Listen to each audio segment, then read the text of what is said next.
We tend to rent a room outside and cook by ourselves because the meals offered by the factory are really disgusting. However, the dilemma is whether you live in the dorm that the factory allocated or not, they always deduct the rent from our wages. You have no choice but to live inside. If you're going to move out of the dorm, the factory will tell you, you can move out and we will not charge you electricity or water, but rent will still be charged. You see, if we live inside the dorm, we pay not only the rent, but also the utilities, which is charged by how much you use. There are very few fans installed in my current workshop. It's extremely hot inside. If they plan to install a new fan, then the others will tell us that we can only have one fan, or the fans that are there. In my working position, there's no wind at all. Can you imagine? I'm sitting there and dripping with sweat all day long. My body never gets dry. Wal-Mart informed the factory that it was going to send people here for the inspection, and they will tell us how to lie for the inspector. For example, the workers must respond as though they worked 6 days when asked how many days they worked, even though they actually worked for 7 days. Then we workers don't dare to say anything wrong because we're really afraid of being punished by managers. Wal-Mart informs us in advance and has a meeting to teach us how to lie. If you lie well, you'll be rewarded. If not, you'll be punished or fired. The worker is given a fake pay slip, and they never let you have the chance to speak out the truth, but threaten you to deliver false information.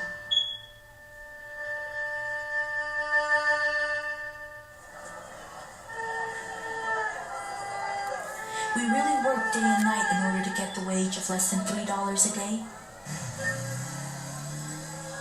My mom wants me back home because she feels it's too toilsome, but I don't think so. Everybody else here has the same situation as me. If they can do this, I can do it also. I always think about my mom when I'm very tired. That would be wonderful if she could be here with me. She takes care of me very well when I'm sick. She'll let me have a good rest and cooks anything that I'd like to eat. She's really very nice to me. I would respectfully like to ask the boss of Wal-Mart to give the Chinese workers some consideration and a chance for a little time off. Customers of Wal-Mart, when you wear expensive clothes, when your children play with high-quality toys, think about China and the Far East. Those profits you made and the wonderful life you have are the sweat and tears and overtime working of Chinese people.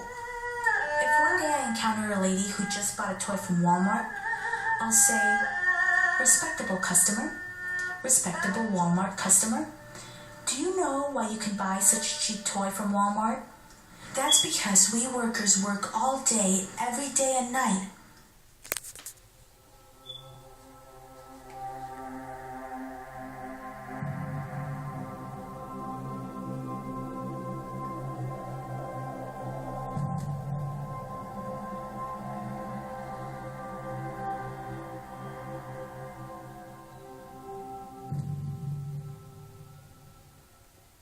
We added 125,000 new jobs around this world this past year. Good jobs.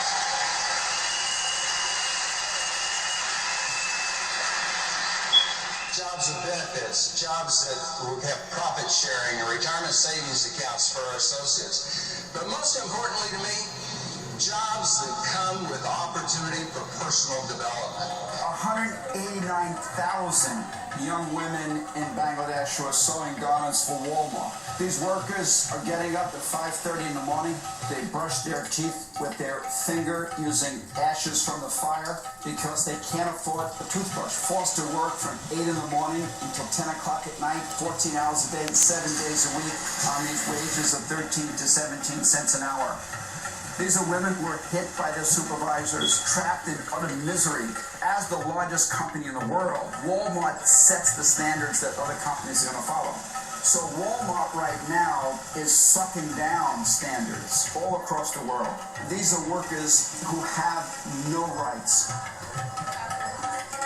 The outlook for this this company today is very positive.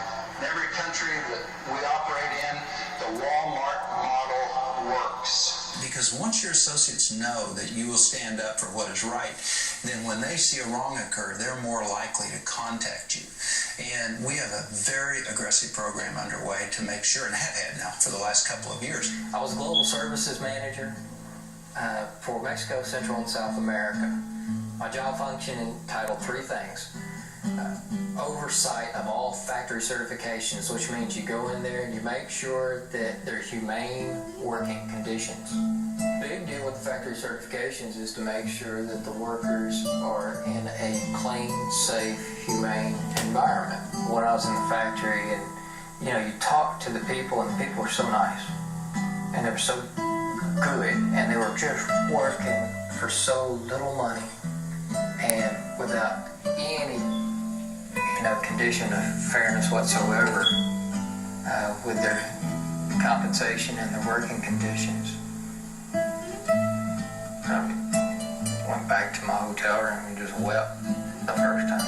And, after dinner, I had picked up the phone, I was calling my wife and just telling her what I'd seen, and then, I just started crying about that.